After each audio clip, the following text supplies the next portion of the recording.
Hey guys, before we get into the video, I want to make a super quick announcement that I'm so excited for. My first item in my merch store just came in, and it just came in here, so let me just show you what we got here. We've got some light blue custom poker chips, Rampage Poker branded with the little YouTube logo on there as well, just to mix it up, and it looks really nice. I'm so happy with how these came out, and I'm doing a really soft launch. I'm not sure how many of you guys are actually interested in getting stuff like this, but I really wanted to try it out, so I only ordered 150 and I'm selling them on a first come first serve basis, so however many you want, go for it. They're on sale right now for $4 each with a $3 shipping included with every order because shipping is expensive. So feel free to get one, get a bunch, however many you want. There's only 150 available right now. Just really want to gauge interest, and if you want to get them, feel free to DM me on Instagram or shoot me an email at rampagepokerstore@gmail.com,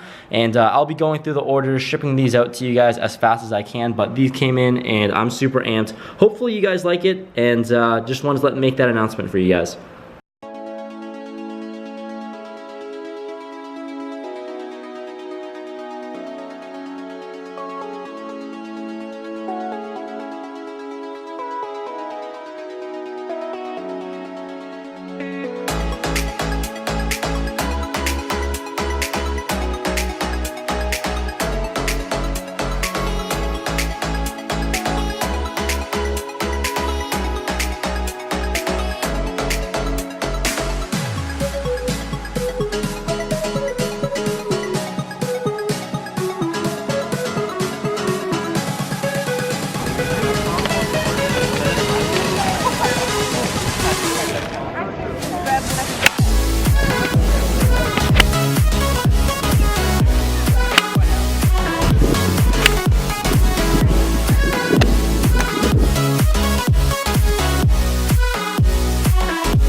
Oh, that's how you close it off.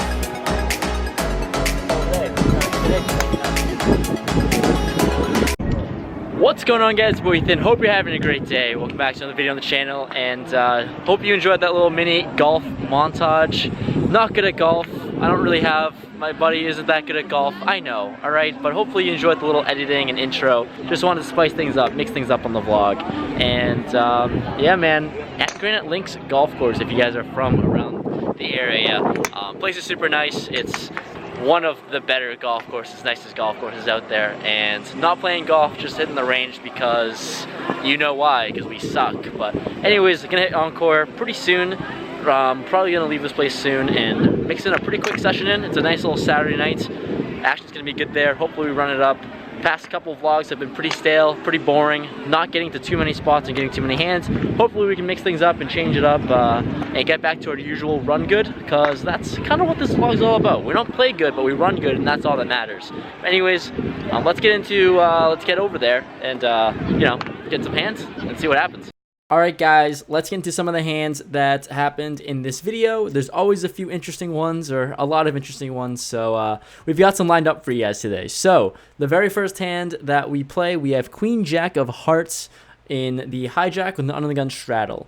There is a limper to me. I'd raise it up to $30. We get a button cold caller, and we're gonna go take it heads up to a flop of King 8-5, 2 spades out there. A little bit about this button player. I've played with him a decent amount, and he plays a high percentage of hands. So I'm going to bet $35, nice little C bet, and he calls with about $50 behind. Given the fact that he does play such a high percentage of hands and also continues a decent amount of the time, I'm not really going to put him on a king here ever. So when the turn is an ace of diamonds, I have absolutely zero equity. Well, not really true. I do have nothing, so I'm thinking that I am ahead here a lot of the time. I'm kidding. No, I'm just going to bet $75, put him all in. Just a zero equity bluff, but given, you know, the board and my perceived range and his infinite range, uncapped range, gotta be honest here. Hopefully I can use my, you know, decent image that I've had in the past couple of videos to the test here. So I go for it, and he thinks about it for a decent amount of time, then fold. Following hand after that, we have pocket kings in the small blind, and there's an open limper middle position player who looks like a pretty decent player, raises it up to $30. Action's up to me. I'm totally out of position here. Pocket kings. I 3-bet to $45, and only the middle position player calls. So let's go heads up to a flop of ace 8-6, and not the flop I wanted, obviously. I really don't even care about the spades. I literally only care about that stupid ace out there. So I check. He bets $50, and honestly, I think I can fold here a lot of the time. But given there is the flush draw, I guess sometimes I could be ahead, but I'm not really sure. I don't like this call ever, but that's what I do. I call. Turns a 3 of hearts. I check once again, and he ends up jamming 205. It is a really tough spot. Super polarizing bet where to me, it seems like 50-50 to a certain degree. Not really, but the bet is to look like it's 50-50. Realizing that I just can never really call in this spot unless I know the player and have a bunch of information on him, which I do not. Reluctantly, I let it go with my pocket kings. Just a really gross card and board that when that ace comes. But I think it's an easy fold. I think I probably should fold on the flop anyways, because I just don't think that he's really bluffing in this spot with the draw. This one is a fun one. Sometimes I like to put these really fun, interesting ones out there. So it's a fun little sweat. So let's just get into it. We're in the cutoff, and we have 3-5 of hearts. What am I doing with 3-5 of hearts? I guess you'll see. There's one limper to me. I raise it up to $18. We get the button who calls, not what I wanted to happen, and the small blind playing, same player, plays 100% of the hands, basically, jams for $62 total. It folds all the way back to me, and I just almost snap called for some reason. At this point, I don't know. I was feeling like pretty gambling. I don't know. It was really early in the session, and we decided to just go for it. Like, screw it. I mean, we're just going to defend our raise. Like, if I'm going to raise $18, and this player gonna jam, like I'll call, I guess. Like, you know, not a spot I love, obviously, but it's a nice little fun spot. This button folds, gets out of the way, and we are going to a run out board. Well, first off, he shows ace-9 of clubs, just so that, you know, you guys can sweat it just like I did. And so we are actually looking decent. You know, it's not like we're behind a pair or something, so that's pretty good. On the board comes 2-6 king. Got that gutter ball, looking for the gutter ball. Turn is a 4. We get there. The river's an ace, and we take it down with the nuts, by the way. We don't just have the straight. We have the nuts on this board. So, you know, yeah, good play by me, right? Thanks. Following hand, we are on a new table. Table I was on, not that fun. So we are on this one where we have pocket queens in the hijack, and there's an undergun player who opens up to $12. It folds back to me, and I decided to 3-bet to 40 in position here. The undergun calls, and we're going to go heads up to a flop in position here. A little bit of background information that I know of before. I just know that he can be a little active at times. Not like I have a ton of information on him, but I did overhear, like a week ago, I heard him recall a hand, and it was pretty strange. So I know that he can kind of mix things up, and, you know, we never really know. First time playing with this player. But the flop comes Jack 8-4 rainbow. Really great dry flop for us, and he checks to me. I decide to throw out a bet of $55, and he makes the call. Pretty good. Awesome. We'll take it. Turn is the 6 of diamonds, so brings in the backdoor flush draw, and once again he checks. I am going to fire another bet, just keeping all his jacks in range, obviously. I don't think a jack will ever fold in this spot, so I'm getting some value of 125, and he calls pretty quickly once again. The river is probably one of the worst cards in the deck. It's a jack of diamonds, so obviously any jack is good, and so does the backdoor flush it comes in. He checks to me, and I easily check back in this spot, and he shows 10-8 of spades. So a pretty call-happy player, call-happy game with second pair, but we'll take it. We'll happily take it after that run out. Next little interesting spot we get involved in, I'm on the button with ace-king with an under-the-gun straddle, and I decide to open up to $25, pretty normal sizing. It folds to the straddler, who basically complained about me raising his straddle every time, and jams $85 total. So from his tone, he was not happy at all. He really wanted to stick it in there, and I obviously snap call with AK, and we go to a run out. Run out is ace, queen 7, jack, queen, and he shows queen 10 offsuit for that little suck out. And while he's scooping up the pot, I'm only saying this hand because the backstory gets a little interesting and fun. And it's just kind of painting the picture here. Basically, while he's scooping up the money that he sucked out on me, he says that he'll jam every single time, no matter what his stack is at, if I raise the straddle again. Super in a very hostile manner. So very interesting dynamics to continue to come, and you'll see what I'm talking about. So following that debacle, the next interesting spot we get involved in, we have pocket threes, under the gun +1. The under the gun player limps, and here I like to mix in a raise here just for the hell of it sometimes with lower pocket pairs. If it hits, it hits. Cool. Also, just kind of opens up my range a little bit. It's like my pre-flop opening range needs to be open, but whatever. I raised it $15, and we get a middle position player and under the gun player who calls. So we go to a flop, which is ace, deuce, 3, 2 diamonds out there. So like I said, flopping middle set, that's awesome.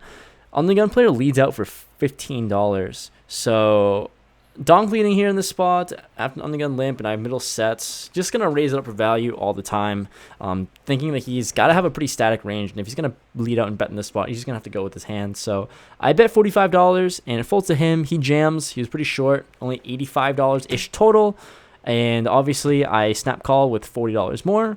The run out comes king and a 10. Both are not diamonds. He shows ace king, and we take it down with our set. Hand after that, we have ace king in the hijack, and there are 2 limpers to me. With the 2 limpers out there and on a really active table, I raised to $23. And like I said, we're on a pretty active table, so we get the cutoff and the button to call. Next to act, and the small blind ends up jamming $201 total. This is the same player who threatened to jam when I raise on the button, he's on the straddle, whatever. This is the same guy that was pretty hostile to me, but that really doesn't matter because I don't think he's bluffing here ever, but he is really, really active. The big blind tanks for a good while and ends up folding, and it folds back to me. With 600 in my stack and both the cutoff and button cover me, I think I'm just going to have to ISO this all the time, not given the fact that of his speech play from him saying he'll jam, but given the fact that he's also really active and I'm also really strong. I decide to just go for it, 4-bet jam, and both players fold pretty quickly. Small blind says he has jacks, and unfortunately he holds on the run out of 6, 7, 6, queen 9. We also had we did have the nut flush draw there on the turn, and didn't get there, unfortunately. So not only do we double him up from a suck out, we double him up when he was ahead as well. So I'm not feeling too great about it. All of our money is going to this individual asshole. After that ace-king situation and doubling this guy off, we get into another spot with him here. We are in the cutoff with jack 10 offsuit, and this time he's built up a pretty big stack here, so he covers me. And pre-flop action, nothing really too much to report on. It's a 5-way limped pot, and he's in the small blind. So we go 5 ways, limped pot, like I said, to a flop of jack 10 deuce, 2 spades out there. Small blind, love it. He leads out for $12. And the player to my right, he's a pretty new and recreational player, and he calls and action onto me with top 2, and I'm really just trying to get it in, especially with this small blind player who led out. I am going to raise it up to $50. Shows a bigger-ish sizing. Like I said, I want stacks involved, and I really want his stack, and I've been giving it to him all night. And small blind ends up really quickly announcing that he's all in. He jams for my remaining stack. It's a 7x raise, and the middle position player folds. I snap call in this spot, and he shows Jack Deuce, and I flip mine over, and we got Jack 10. Feeling amazing in this spot, and if you couldn't tell from the title already, not great. Turn is a 5 of hearts. We're feeling amazing. The river is a deuce of diamonds, and we get the dirty 2-outer. Or 3-outer, whichever it is. 2-outer, I lied. Dirty 2-outer, and we are hating life. Weird thing about this spot, though, like, as much as I don't like this person, and as much as that sucks to get sucked out on, like, consistently, not really consistently, but, you know, ace king against queen 10, all in, not great, and the AK and jack's hand played itself, whatever, but the fact that, you know, just losing to this guy 3 times in a row just didn't make me feel great. But I wasn't actually tilted, so I kept on playing. So like I said, I kept on playing. But unfortunately, the luck ran out. The guy did not keep running as hot. He donated all of his money to a different player, and he became really short. So for all those reasons, I switched to another new table, and here is the hand that we get involved in. I have 6-7 of spades on the button. Really love this hand, by the way. Active undergun player limps, and the other position player jams for $23 total. So here in this spot, you know, I'm just going to flat here. I really love my suited connector, especially in position, and I don't expect other people to come over the top here ever. So when I call, the big blind calls, and the limper actually folds. So that's kind of interesting. Flop comes queen 7-4, 2 hearts and a spade out there. The big blind, who is first act, basically it's heads up now with the main pot up for grabs. He leads out and bets $37. Interesting sizing. I don't know why you wanted to add the $2 extra in there, but we do have middle pair, and we do have a backdoor flush draw, and some backdoor straight opportunities as well. So for those reasons, I call, wanting to peel. Help comes immediately, which is a 6 of clubs on the turn. So we do improve the 2 pair, and once again, he bets $65 with only about 235-ish behind. Given those stack sizes, I mean, I'm going to have to raise here. There's too many draws out there, and, you know, with 2 pair, we're absolutely good in this spot. So think for a little bit, trying to figure out a sizing that I can raise to, but ultimately, I ended up jamming, and he thinks for a little bit and makes the call. I show, and he has ace-queen, so we go to a river, which is a 10. We take it down. We take down the whole pot with 6-7, and we finally found some run good, and we're finally doing some things. The last hand I'm going to go over here, I have ace-9 of diamonds and undergun +1. We're playing 6-handed, short-handed. I love short-handed poker. We get an undergun limper, and I decided to raise it up to $15. We get 2 callers in the big blind and limper, so we go to a flop 3 ways of king 3-3 rainbow. Big blind ends up leading out for $15, and undergun folds. So acting to me, ace high, backdoor flush draw, and an over. I don't think he's doing this with a king too often. It feels like 4s through 8s, 9s maybe, something like that. So I call, and we go to a turn, which is the 5 of diamonds. Awesome card for us as we improve to the nut flush draw, and once again he bets out $30. He's a pretty active recreation player that I described him as, and looking at like his range and what he could possibly have, I think he can have like king 8 a lot of the time, and even king 8 doesn't feel comfortable at all with that kicker, but more likely putting him on hands like pocket 6s and 7s. So for those reasons, I raised to $95. Putting him to the test, folding out his medium-sized pocket pairs, and if he does have a king and I get looked up and called, I do have, I guess, some equity with the flush draw. So really just going for it. It's a move that I really like in this spot, actually. So I'm just putting him to the test. He looks really unhappy when I make this raise, but eventually decides to make the call. The river is the 10 of diamonds, so we get lucked out here. We love that river, and now I don't actually need to blast away my whole stack. Like I was thinking, like, look, he has king 8 offsuit or king 8 of hearts or whatever it is. That's the top of his range in my opinion. Like, could he fold that to a $200 jam? Potentially. $250 jam, potentially. But anyways, he checks, and going for value now with our flush, I decide to bet 125. He thinks for quite a long time and ends up making the call. He shows king, queen, and we take it down with our flush. So I realized I never actually recorded any kind of intro in here, but you guys are getting a long, elongated outro at least. Got a long walk to the car because it was packed, and you know, it's gonna be like it's gonna be a walk. So let's just walk and chat. Post session update. I hope you enjoyed the little the golf stuff. I don't know.